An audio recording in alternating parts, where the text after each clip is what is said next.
Hello, welcome to Online Orientation for Mediation in Orange County. My name is Sarah, and I will be your guide through this orientation. Since this information is important, you will be asked to respond to a few questions as we go along. Mediation is required whenever there is a dispute about child custody or visitation. Mediation focuses on developing an agreement between parents that is in the best interest of the children. Family Code 3161 defines 3 purposes of mediation. The first is to reduce conflict between parents so children can benefit from having all parents in their lives. The second purpose is to develop an agreement that ensures children will have a close and continuing contact with each parent, and to reach a settlement regarding visitation rights that is in the best interest of the children. Some additional goals of mediation are to enhance the understanding of the other parent's point of view, focus on what works best for your children, and to work out the details of your parenting plan. Mediation is conducted by specially trained professionals and is provided at no cost. Mediators will assist you with your parenting plan. We will go into more detail later. However, in general, your parenting plan may consist of how time will be shared during the school year and summer, holiday and vacation schedules, transportation and exchanges, how to address safety issues, and any other important details specific to your situation. You may be wondering, if you already have an agreement or are being represented by an attorney, do you still need to go through mediation? It is still advisable to participate in a court-ordered mediation. Though an attorney is helpful in presenting your agreement to the court, our trained mediators can provide a professional review of your agreement. Ensure all parenting aspects are included and prepare your agreement for the hearing. Now, take a moment and respond to a few questions.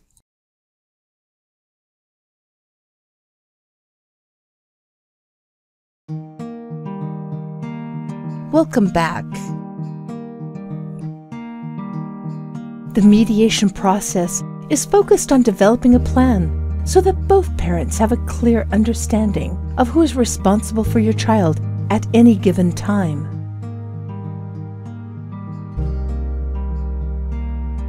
Mediators do not discuss any financial-related issues. These are issues that will be addressed by your attorney if you have one, or by the judicial officer at the hearing. We understand that financial matters may influence a parent's ability to compromise and reach an agreement. However, we encourage you to stay focused on the emotional and developmental needs of your child. In addition, mediators are not attorneys, and we cannot provide legal advice. The parenting plan you develop will be created in a collaborative manner and designed to address all aspects of parenting responsibilities. Some important aspects to consider are the age and emotional development of your children. Typically, the younger the child, the more frequent the contact for shorter periods of time. As a child grows older, they are able to tolerate longer periods of time and consecutive overnights with each parent. Another defining factor is the distance between each parent's home. When parents live closer to each other, the child has more frequent access to each parent.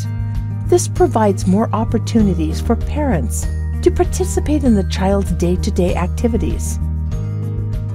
When the distance between parents' residence is too great, children may experience long hours of transportation and spending extended periods of time away from one parent or the other. This will help determine the frequency of contact with each parent. It is important to think about any special needs your child may have, the different types of activities your child participates in, and any school-related events that may affect the schedule and a parent's ability to get your child where they need to be. Remember, your child is depending on you to maintain as much stability in their life as possible, and continuing in activities they enjoy will help them transition through the separation a bit easier.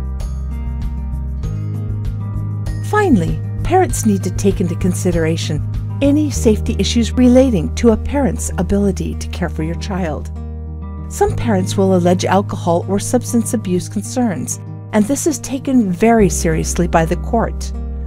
Parents may agree to have a statement in their plan, such as, both parents agree not to consume alcohol or any substance that may impair their ability to care for the child or children.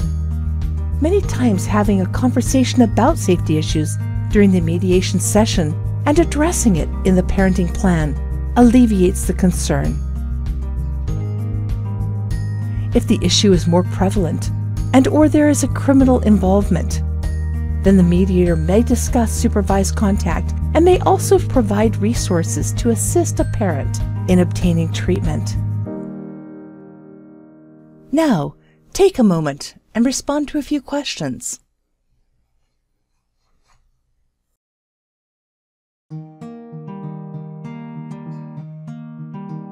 Welcome back. Now let's discuss the labels of custody. Legal custody refers to the right to make decisions about a child's health care, education, and welfare. Joint legal custody means parents communicate and make decisions together. Sole legal custody means that one parent has the exclusive right to make these decisions. Physical custody determines which parent is primarily responsible for the day-to-day care of the child. This is designated by either joint or sole.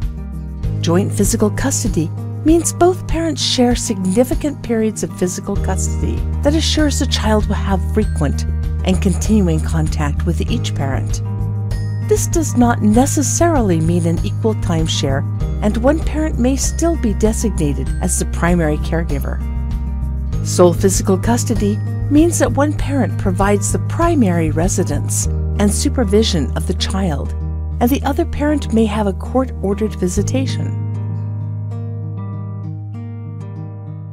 Parents who have temporary or permanent domestic violence restraining orders can still participate in mediation. The court will determine the label of legal and physical custody. The mediator may assist parents in developing a safe visitation plan that may include a professional monitor or supervision by a trusted family member. In addition, exchanges can be arranged through an agency or third party to prevent any potential conflict between the parents. When parents come to mediation and there is a current restraining order, certain precautions are mandated. Family Court Services has a separate waiting room to prevent the parties from having contact. The mediator will also meet with the parents separately and go back and forth between them to facilitate an agreement. The protected party may have a support person with them during mediation. Support persons may not be the party's attorney and/or significant other, and they may not verbally contribute to the mediation conversation. Orange County is a confidential model of mediation. What this means is that if parents do not reach an agreement, the mediator does not provide recommendations to the court for visitation and custody, nor do they communicate what happened during the mediation session. A simple memo is sent to the court indicating the parents participated in mediation. However, they did not reach an agreement. The parents are directed to attend the hearing to discuss their case with the judicial officer. There are some exceptions to confidentiality. Mediators are required per Family Court Services policy to report any suspicion of child abuse or a person's intent to harm themselves or another person. In some cases, when parents are currently involved with social services or have been within the past year, the mediator is able to obtain information from from social services that may be helpful in developing a safe contact plan for the children. Now, answer a few questions.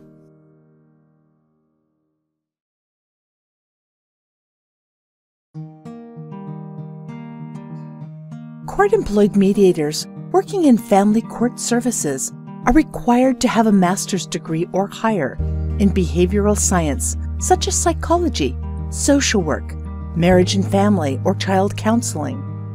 Mediators have a minimum of 3 years post-master's experience, extensive knowledge of child development, the court system, and community resources.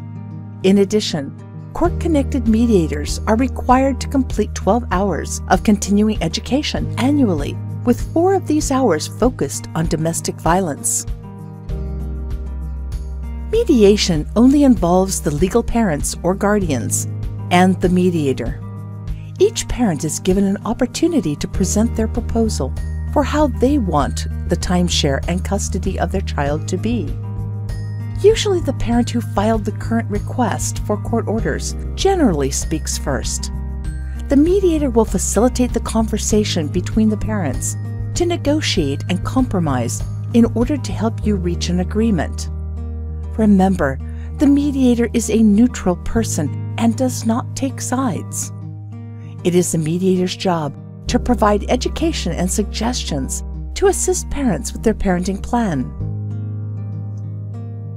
In preparing for your mediation session, it is important to keep an open mind and come ready to discuss different options for sharing time with your child and the other parent. Mediation is not about winning or losing, it's about problem solving. Remember, this is about your child's best interest, and children do best when both parents are involved. Take time to consider the other parent's proposal. Offer another solution rather than rejecting it completely. Even minor compromises can go a long way in developing a plan that both parents are willing to live with. Try not to place blame or focus on the negative feelings you may have about the other parent. We understand this is a difficult and emotional time. However, letting your emotions and past history influence your decisions will only negatively impact your child. Your child has their own relationship with each parent that should be encouraged and valued. Now, let's talk about the possible outcomes of mediation. Over 50% of parents are able to work out a parenting plan in mediation. When an agreement is reached, the mediator will format the document and provide parents with a copy for review prior to leaving the session. If both parents verbally approve, the mediator will forward the plan to the judicial officer to sign, at which time it becomes a court order. Many times, parents may reach a partial agreement. This means that there are one or more unresolved issues in which both parents are proposing different options. One common example is the label of custody.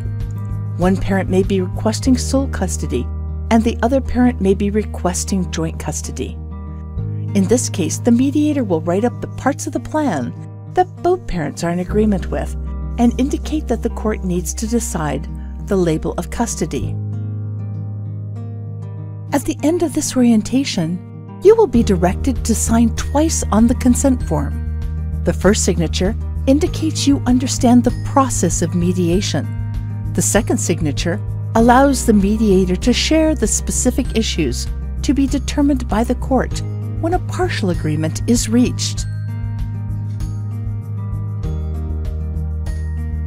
Although the ultimate goal in mediation is to reach a parenting agreement, sometimes there are circumstances or safety concerns that prevent this. When parents do not reach an agreement, the mediator may suggest several options to assist the court. One option is for parents to return for further mediation. This is helpful when parents have recently separated, or you may still be residing in the same residence. Sometimes a period of time is needed for everyone to adjust to the separation. The initial mediation session can provide education and options of different plans for parents to think about, and then they can return prior to the hearing or be referred the same day as your hearing to write up the plan. Mediators can also meet with your child. If parents express differing views of what their child has expressed to them, sometimes it's helpful for the mediator to speak with the child and then meet with the parents again to provide feedback. Mediators will use their discretion in deciding to interview a child. Typically, this occurs when both parents agree for the mediator to meet with their child. Mediators are trained to be sensitive regarding the separation process and never ask a child to choose sides between parents. In addition, information shared by the child would be confidential and not shared with the court. An attorney for the child may also be suggested in cases when the child is very young and cannot express themselves verbally, when there are medical or psychological needs, or if there are highly conflicting views by both parents regarding their children's preference. When an attorney is appointed for your child, they represent the child and would provide any needed information to the court. Parents are responsible for paying any attorney's fees. In cases where there is extremely high conflict or where there are safety concerns such as child abuse, drug and alcohol abuse, criminal history, or domestic violence, the mediator may suggest a child custody investigation or a 730 psychological evaluation. Custody investigations are completed by court-appointed mediators and consist of interviews with both parents and all children over the age of 6. In addition, police, social services, and criminal records are reviewed, and then a written report is provided to the court with recommendations for custody and visitations. A 730 evaluation is conducted by a community-based licensed psychologist who evaluates the parent-child relationship through interviews and psychological testing, and then provides recommendations for custody and visitation. Both types of evaluation are very costly, and the parents are financially responsible. When none of these options are applicable, then parents are referred to court, and the judge will decide what to do. Now, take a moment and respond to a few questions.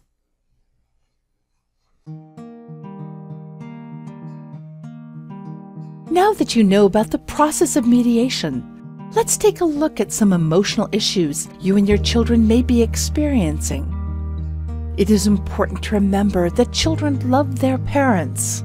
It is not their job to choose what type of contact they will have with each parent. It is your job as the parent to decide. Do not place them in the middle by questioning them about the other parent or asking them where they want to live. Try to separate your feelings about the other parent and focus on what your child actually needs. Research tells us that children need to have a positive, ongoing relationship with their parents. They need consistency and regular contact with each parent, yet this does not necessarily mean equal time.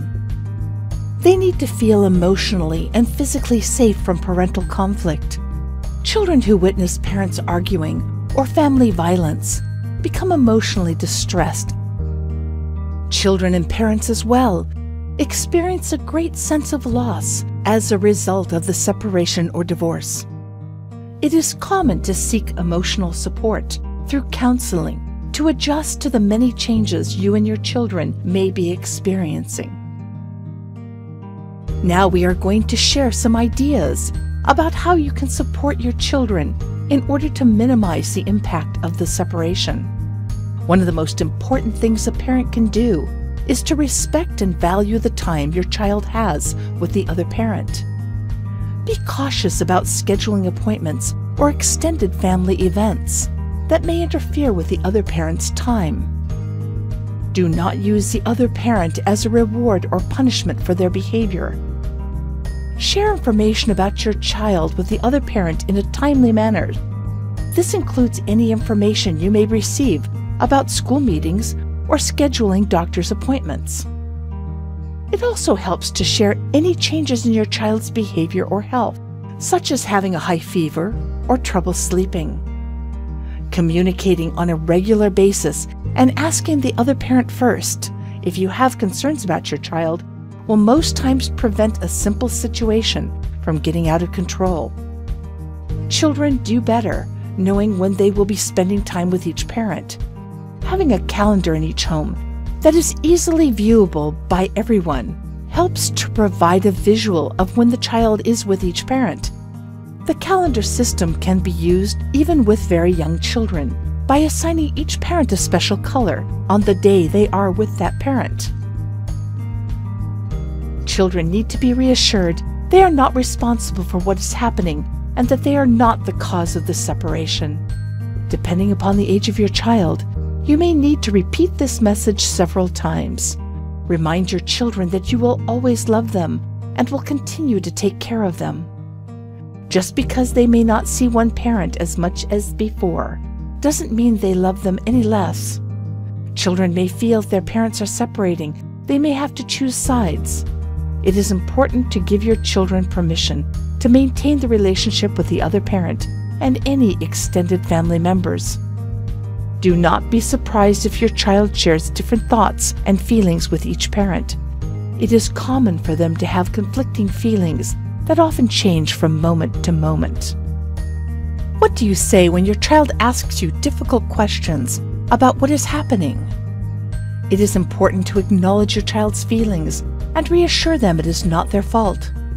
Be careful not to give too much detail. Keep in mind their age or maturity level.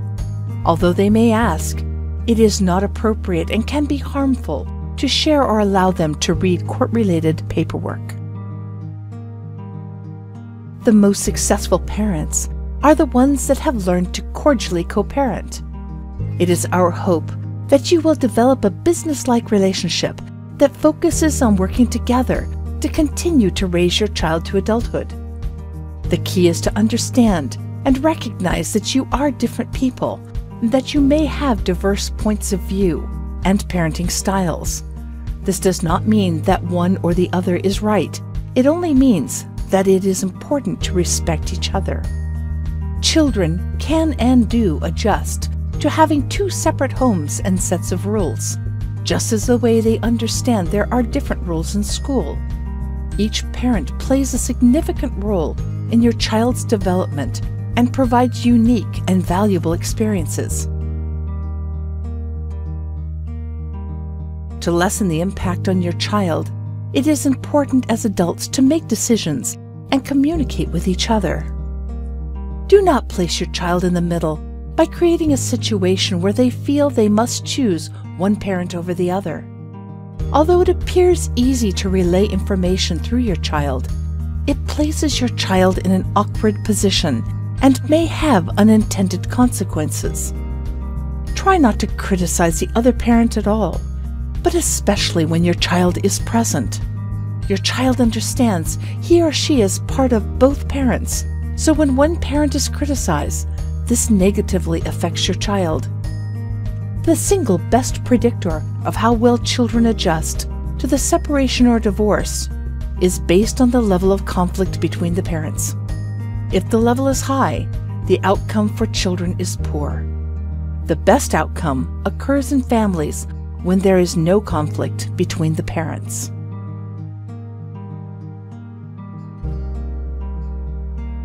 Research has shown that parents who can make decisions and develop their own custody schedule regarding their parenting plan are less likely to need future court involvement and are generally happier with the outcome. In addition, parents are more likely to work together, and this has a positive impact on the children.